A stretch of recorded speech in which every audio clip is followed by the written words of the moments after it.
আর জি কর কাণ্ডের দ্বিতীয় বর্ষপূর্তিতে গত পরশুই স্মরণ সভায় গিয়ে মুখ্যমন্ত্রী শুভেন্দু অধিকারী নির্দেশ দিয়েছিলেন কেন অভয়ার মৃতদেহ তড়িঘড়ি দাহ করা হয় তা নিয়ে নতুন করে তদন্ত শুরু করতে হবে।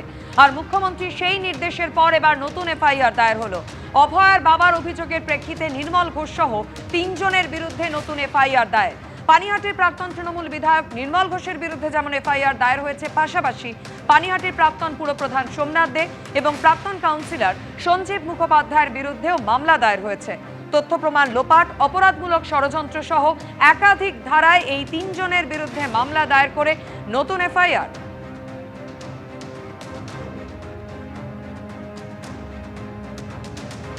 প্রশাসনের পক্ষ থেকে আলাদা করে এফআইআর করা হবে। এফআইআর কি শুরু হয়েছে? হ্যাঁ, এটা শুরু হয়েছে। সেই অভিযোগ কি আপনারা আগে জানিয়েছিলেন পুলিশকে? না, আগে জানায়নি, জানানো হয়েছে। পুলিশ স্বতঃপ্রণোদিতভাবে মামলা করে ব্যাপারটা চেষ্টা করছে ব্যাপারটাকে। আজকে আপনারা থানায় গেলেন, নতুন আইসির সাথে কি কথা হলো? এলাকার বিভিন্ন ঘটনা নিয়ে কথা হয়েছে, বিভিন্ন এলাকায় শান্তি শৃঙ্খলা। নির্মল ঘোষ, সোমনাথ দে আর হ্যাঁ, সে তো মুখ্যমন্ত্রী নিজে প্রকাশ্যে বলে গেছেন, বলেছেন এই ব্যাপারটা দেখতে। যে ব্যাপারটা আমার মেয়েকে তাড়াতাড়ি পুড়িয়ে দিয়েছিল, সেই ব্যাপারটা নির্মল ঘোষ, সঞ্জীব মুখার্জি আর সোমনাথ দে কেন এর কি উদ্দেশ্য ছিল সেটা ভালো করে তদন্ত করতে বলা হয়েছে।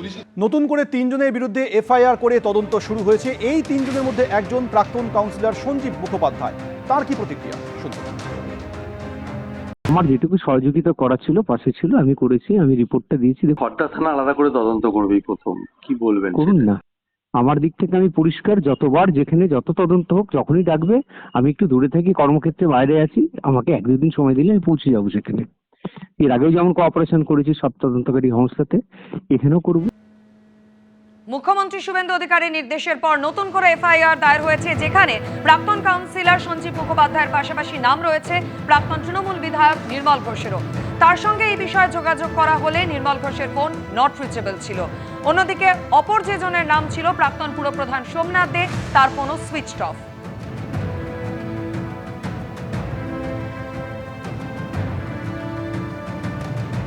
অভয়া কেন তড়িঘড়ি শেষকৃত্য করা হয়েছিল তা নিয়ে নতুন করে তদন্তে নেমেছে পুলিশ।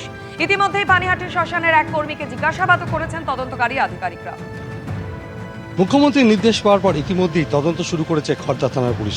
ব্যারাকপুর কমিশনারেটের খড়দা থানার পুলিশ গতকালই এই পানিহাটি শ্মশানের যিনি কর্মী ভোলানাথ পাত্রকে এই বিষয় নিয়ে জিজ্ঞাসাবাদ করেন এবং সমস্ত নথিপত্র খতিয়ে দেখে।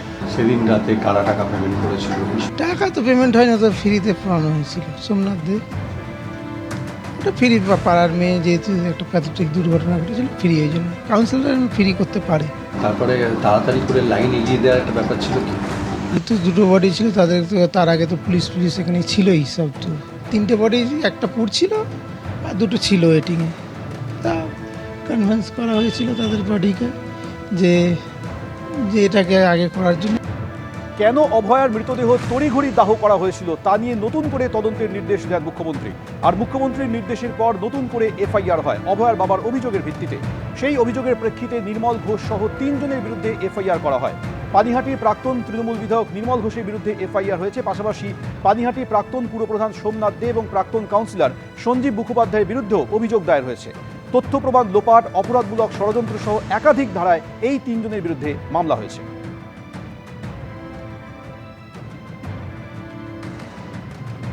এবিপি আনন্দ, এগিয়ে থাকে, এগিয়ে রাখে।